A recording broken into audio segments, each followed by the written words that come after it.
VW Golf GTI legend through the ages. We examine the VW Golf GTI, a high-performance car that elevated a mundane family hatchback to legendary status. Since its inception in 1974, the Golf has sold over 30 million units, making it a common sight, and the go-to response when someone asks what car to purchase. No other family car is as well known as Volkswagen's Fairway-inspired hatchback. By the early 1970s, however, it had become outdated. Ford's Escort, Peugeot's 304, and Austin's 1100-1300 all provided more comfort, refinement, performance, usability, and current appearance.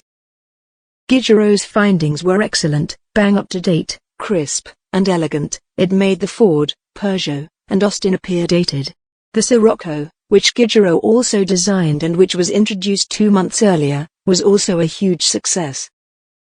Commonplace now, but the outcome was excellent handling, snappy turn-in, and a lively, chuckable chassis, especially in a car weighing 800 kilograms.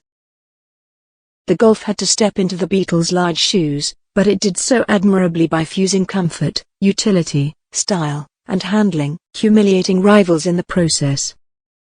When the Golf's lightweight and small dimensions were combined with a strong engine and stiffer suspension, they sprang to life and rendered sports cars obsolete.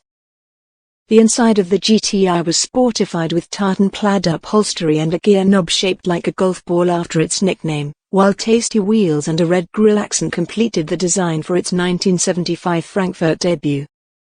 The GTI was initially planned as a low-volume touring vehicle homologation, but it was a huge success, which led to widespread production.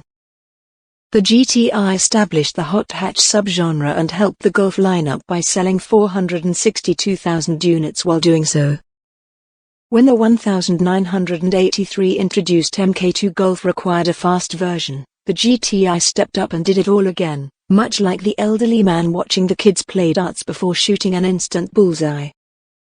The Ford Escort X-Ray, Renault's 5 GT Turbo, and Peugeot's now class-leading 205 GT presented the second-generation GTI with an uphill battle. Sharp, lively handling, a feeling of classiness that hot hatch contemporaries just couldn't equal, as well as the Golf ball gear knob and tartan seats, all stayed.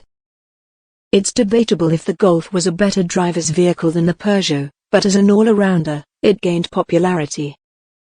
Although it was decidedly a Golf, the interior also made use of the greater size to provide additional space in the front, rear, and boot.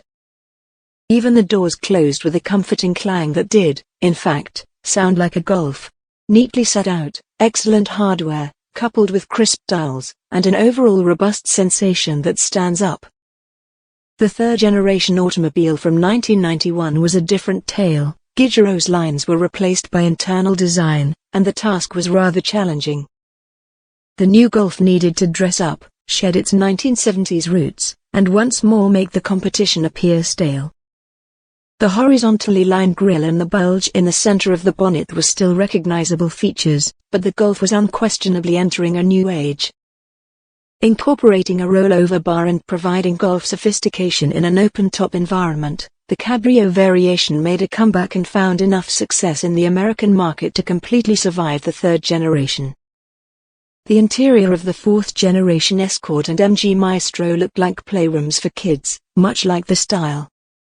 Here was a Golf for the new decade: contemporary style, a polished interior, and updated mechanicals produced a family hatch equivalent in quality to Audi and BMW. It was produced in various foreign factories, including one in Mosul, close to the original Trabant manufacturer. Unfortunately, the GTI had to do everything because of the weight growth over the second generation.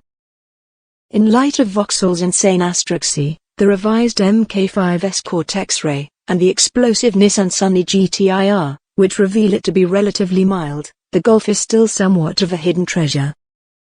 Although it lacked the agility or speed of its rivals, the GTI Mk3 is an incredibly well-rounded vehicle when used as a more athletic family car, which is essentially what a hot hatchback should be. However, marketing was king during the 90s hot hatch mania, and the GTI appeared dowdy in comparison to competitors.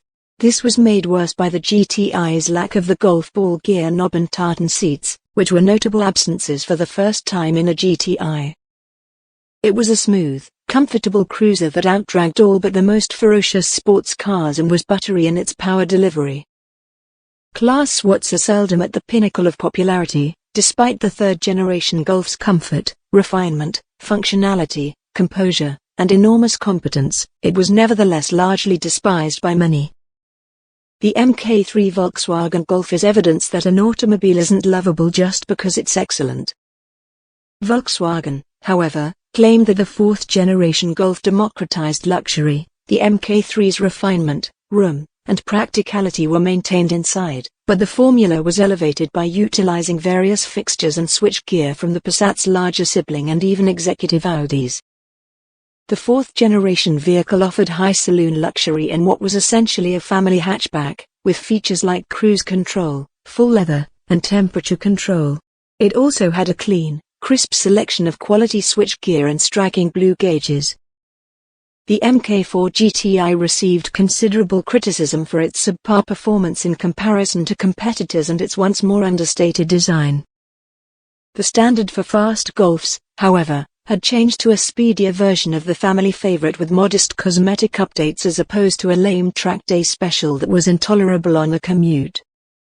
The Mk4 Astra featured Bertone design and a chassis built by Lotus, while the Ford Focus had the best cornering performance in its class, but none could compare to the Golf's feel, quality, or deservingness.